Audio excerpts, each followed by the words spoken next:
feel like you want me, and I guess in a way you do.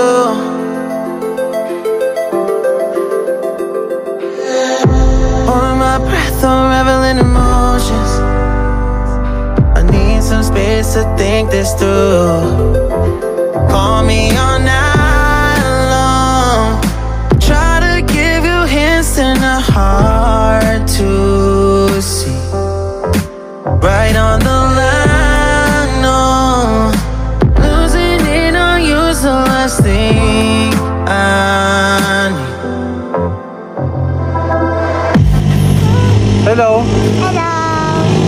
Magandang araw sa inyong lahat. Ngayong araw ay magka-camping tayo. Isa sa mga magandang camping site dito sa Tanay. At ito ay biglaan lang. Ayan yung setup namin. Parang magulo. Ano daw? Parang magulo. Okay. Tara, samahan nyo kami. Let's go! Feels like I could break it any moment. Ngayong araw ay muli tayong magka-camping. Matagal nga pala tayong hindi nakapag-camping dahil dumaan ng Pasko at Bagong Taon. Ngayon sa wakas magka-camping na naman ang outdoor cruises. Isang magandang alaala na naman ang gagawin natin ngayong araw. Sana samahan nyo kami. Tara! Losing it on you's the last thing I need. If I'm honest, I'll just make you cry. And I don't wanna fight with you, I would rather lie to you. I promise now's not the right time. Yeah, I don't wanna fight with you, I would rather lie. Nabibig kami ng saging saba. Yung medyo ano ba? Ha? Saging saba. Kaya ano? Yan. Sige na. Ay, medyo ano ba? Ay, nasa taas. Sige, taas na. Taas para. Tingnan ko.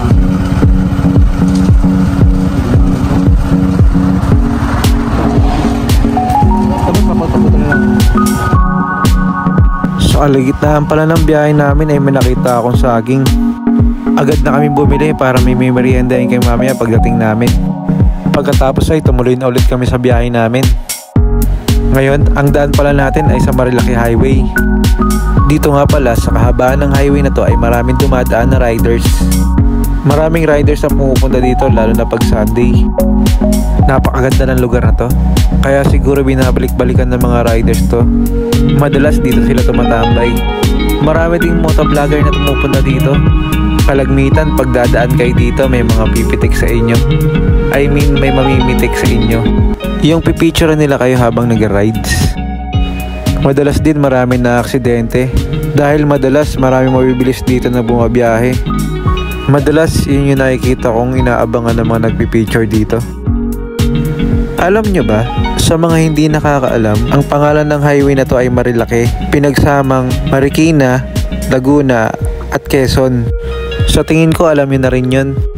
Nabanggit ko lang para may masabi lang ako. O siya, biyahe na ulit tayo.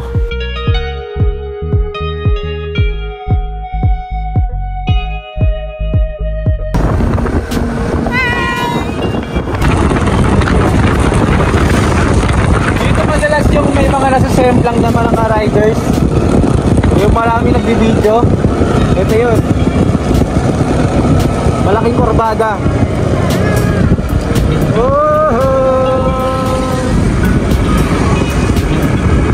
May tawag sila dito eh. Comment nyo naman kung ano yung tawag dun sa kurbadang yun. Malapit na tayo dun sa may na-aksidente na dalawang riders. Madadaanan din pala natin yung mga tambayan ng mga riders dito. Ang tawag nila dito ay manukan. Dito sila madalas nagtitipon-tipon at nagpapahinga galing sa biyahe. Marami pa mga riders sa mga pumupunta dito galing sa iba't ibang lugar. At paglagpas natin dyan ay mararating na natin ang campsite na pupuntahan natin. Medyo hinapon na rin kami ng dating. Late na rin kasi kami nakaalis ng bahay. Pagdating namin ay agad-agad kami nagbayad ng entrance namin. Ang entrance pala dito ay 200. Overnight na yon. Ang bata ay hindi na binabayaran. Libre na daw. Ang pangalan pala ng camping site na to ay View Escape. Matatagpuan ito kung di ako nagkakamali sa Tanay. Halos magkatabi lang kasi ang Tanay at Baras. Minsan nakakalito kung nasa Tanay ba tayo o nasa Baras. Napakaganda at maliwalas ang lugar na to. Isa to sa mga gustong gusto kong oras. Ang paglubog at pagsikat ng araw, kasabay ng panonood ko sa pagbaba ng araw, ay ang mga anak ko naglalaro. At tuwan-tuwa, napakasarap pagmasdan. Pakiramdam ko walang darating na problema. Ito talaga yung mga dapat natin sulitin. Hanggat maaari ay bigyan natin ng oras ang ating pamilya sa mga gantong bagay. At pagkakataon ay talagang sumasaya sila. Sa gantong paraan ay nakapag-banding kami ng pamilya ko. At para sa akin ay walang kasing halaga. Para sa akin ay wala akong sinasayang na oras at pagkakataon. Hanggat kaya namin gawin ang mga bagay na to, ay patuloy namin gagawin hanggat kaya namin. Napag-isip-isip ko na dapat hindi naman natin pinoproblema ang mga bagay na alam natin na lilipas din. Hanggat maaari kung kaya natin ay gawin natin ang mga bagay na nagpapasaya sa atin na walang natatapakan na iba. O siya, tara, maggagabi na. I-set up na natin yung camping tent natin. Tara, simulan na natin.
At sa wakas, natapos din natin itayo ang ating tent. Napakasarap pagmasdan.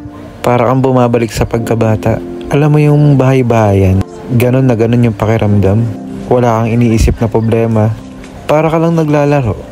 Naaalala ko nung bata kami. Mahilig kami magbahay-bahayan sa likod ng bahay namin. Magdadala na lang kami ng pagkain ng mga kaibigan ko. At doon na rin kami magluluto. Ang sarap balikan ng mga alaalang yun. Walang problemang iniisip. Walang obligasyon, puro kasiyahan lang. Minsan ang sarap din bumalik sa pagkabata, no?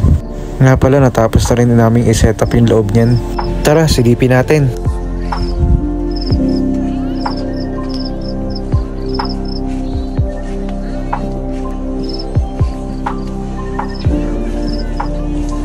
Yung mga kama at unan ay nahanginan na namin para mamaya ay pag nagpahinga kami ay dire-diretso na. Hi! Ate, oh. Hi ka, hi. Say hi doon. Cheers!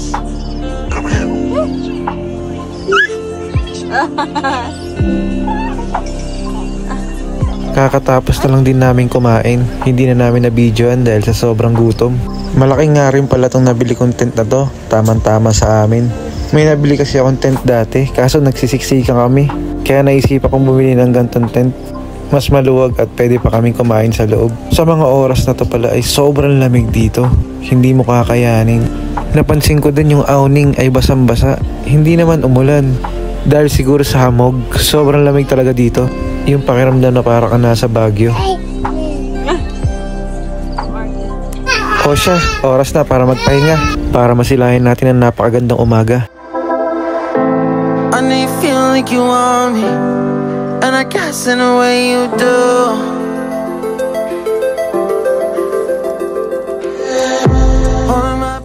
At ito na nga, napakalamig at napakagandang umaga ang bumungad sa atin.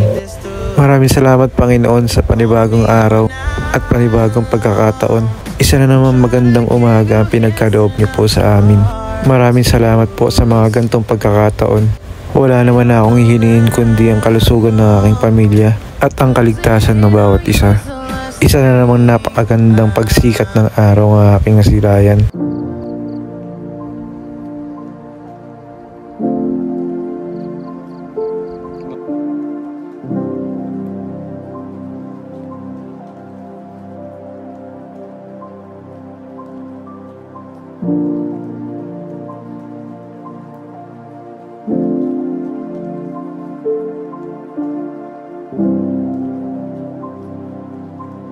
Siyempre, katulad ng dati, hindi lang naman ako dapat makakita nito. Siyempre, pati na rin ang aking mag-iina. Agad ko na rin silang ginising.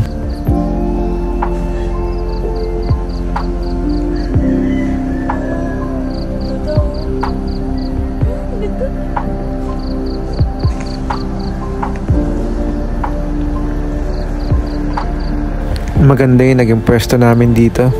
Tuwing umaga dito ay may sea of clouds. Kaya kung hindi ka gigising ng maaga ay manghihinayang ka. Tara, samahan niyo akong pagmasdan ng kagandahan ng kalikasan.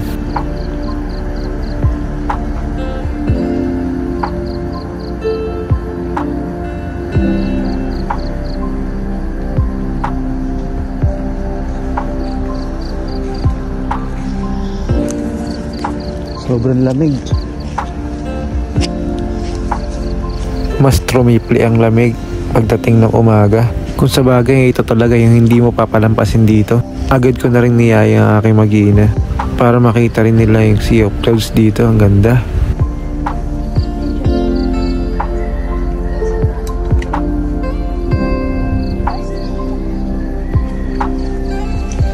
Malakas din ang hangin at may konting pag-ambon. Pero maya-maya ay nawala rin naman.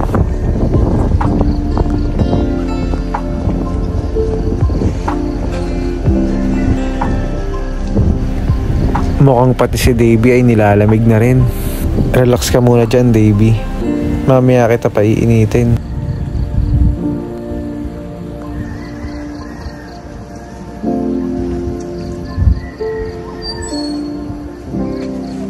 Mambud. Jacket kabi, nakakilig yung lamig. Napansin ko rin pala na wala kami mga katabi dito. Mas okay na rin yun dahil makakagalaw kami ng maayos. Kaway muna kayo dito. Rain. Kaway na tayo. Kita Rain ah. Sobrang lamig. Maya-maya ay tumambay na muna kami habang pinagmamasdan ng kagandahan ng tanawin. Cheers, hi. Say hi naman. Cheers, say hi.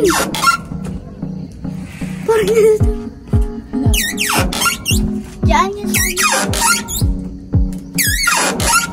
Sa kabila tayo. Sa kabila tayo.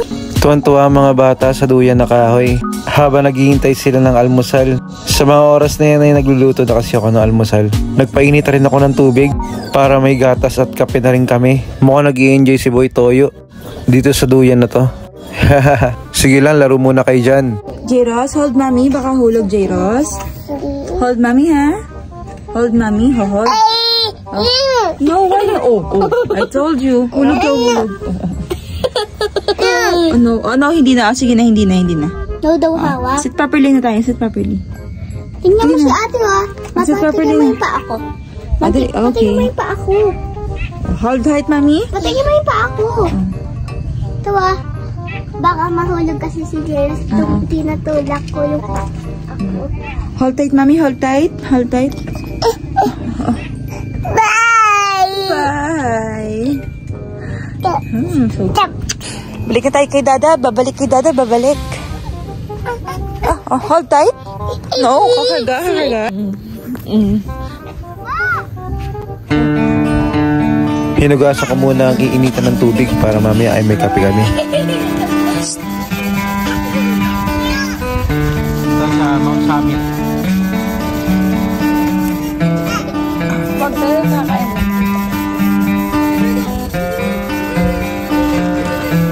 Habang iniintay na kumulo ang tubig ay humiga muna kami para makapagmuni-muni at para makapag-relax din. Oo nga pala, sino pa ba yung hindi nakakapag-camping dyan? I-try nyo na rin para makapag-relax din yung utak at katawan nyo kasama ang pamilya.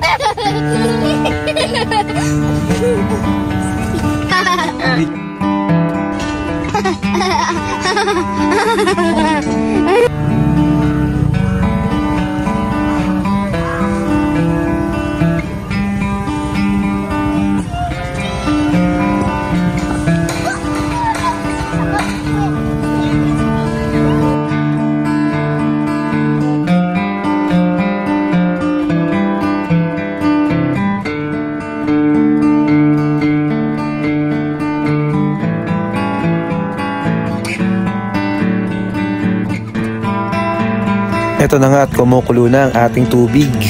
Habang kumukulo ang tubig ay ipakita natin na magandang tanawin dito. Mabilisan lang, tara. And I guess in a way you do.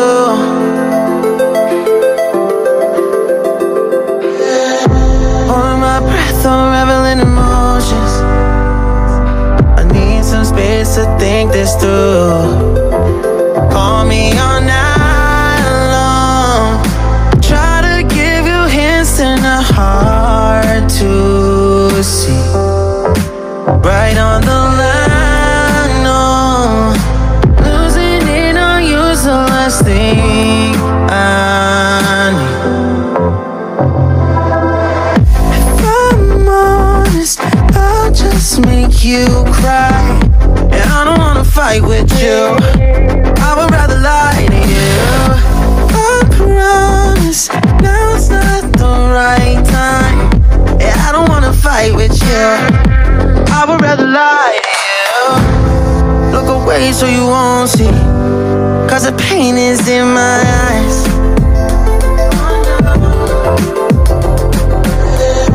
Feels like I could break it any moment and shatter your insides.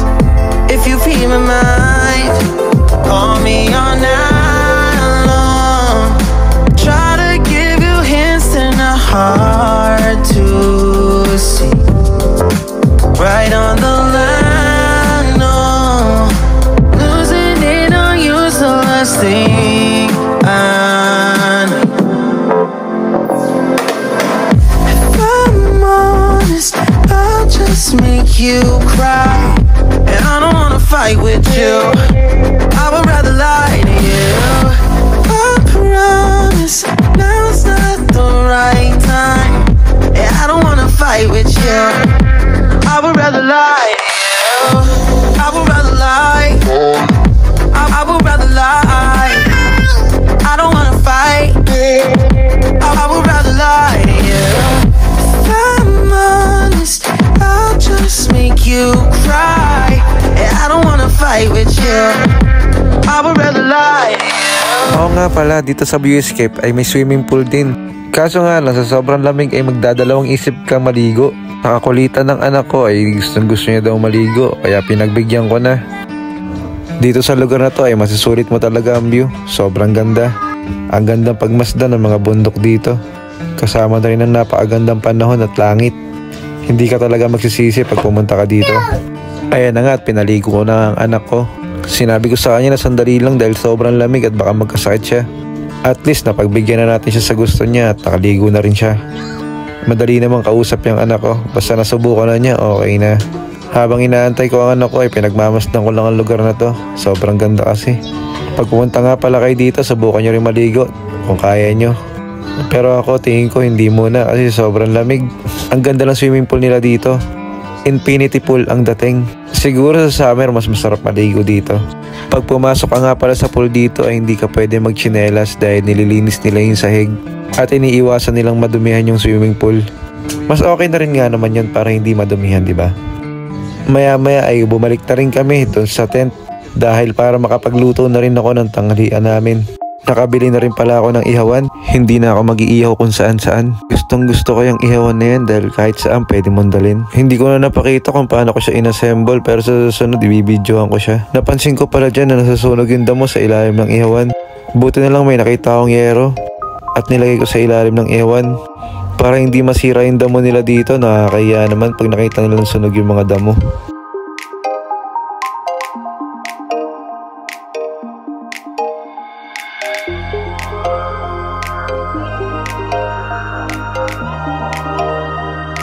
Ang inihaw ko pala ay 2 tulingan.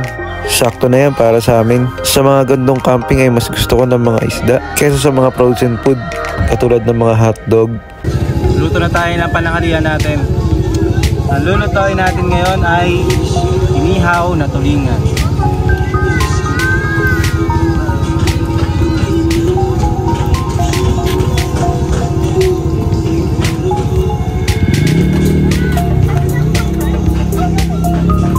Tawagin itong ihawan na to. Kahit saan madali siyang dalhin. That's electric pan para mas madali siyang magbaga.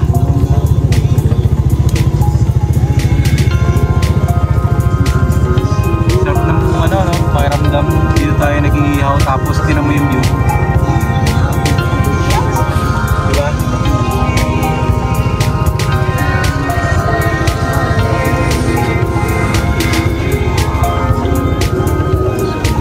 Sarap ng pakiramdam. Sana laging ganito.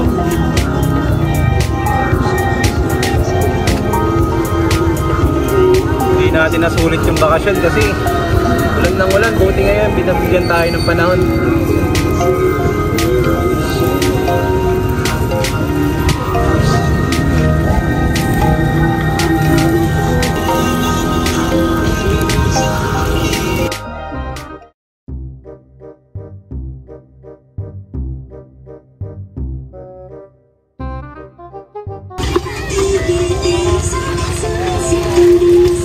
Gagawa tayo ng sausawan para masarap yung kain natin mamaya.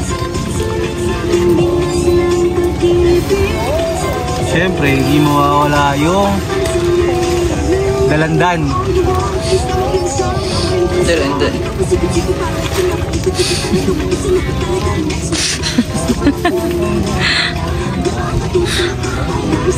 Oh, so ka din. May nai-inlove na naman doon, nakahawak ng cellphone.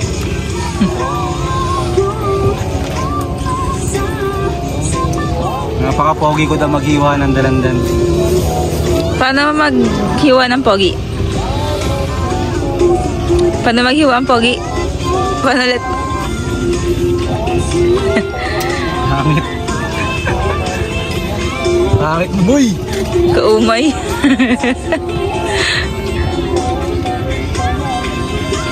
Sobra na ata yun. 3 na yun. Yung dalandan. Dalandan? Ano lang yan? Yung stepin ko nga dapat palagay dito. At sa wakas, kakain na tayo. Gutom na rin talaga kami. Okay.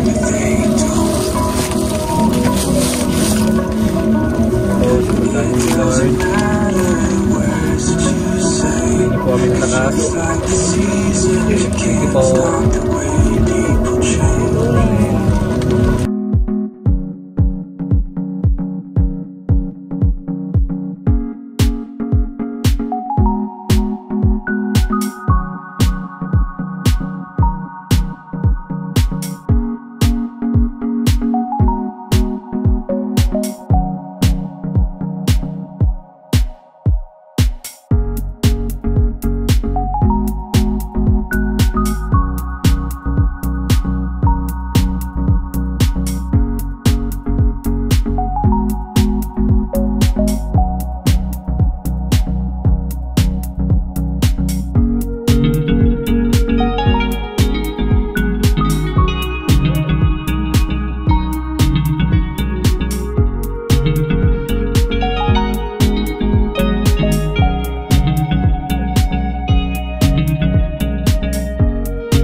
Maya-maya ay nagligpit na rin kami pagkatapos namin kumain.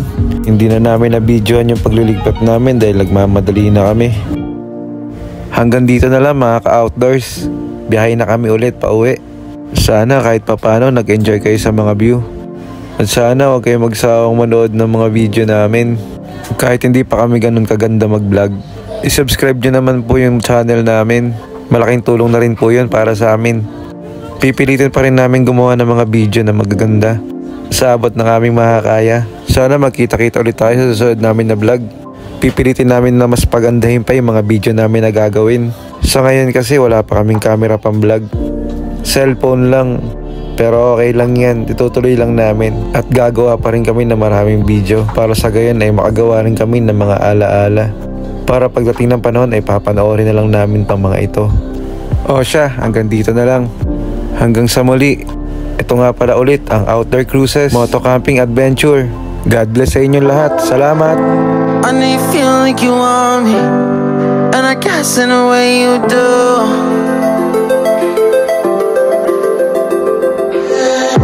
Holding my breath, unraveling emotions. I need some space to think this through. Call me all night long. Try to give you hints and a hard to see. Right on the line, no. Losing it on you's the last thing I need. If I'm honest, I'll just make you cry. And I don't wanna fight with you, I would rather lie to you. I promise, now's not the right time. Yeah, I don't wanna fight with you, I would rather lie to you. Look away so you won't see, cause the pain is in my eyes.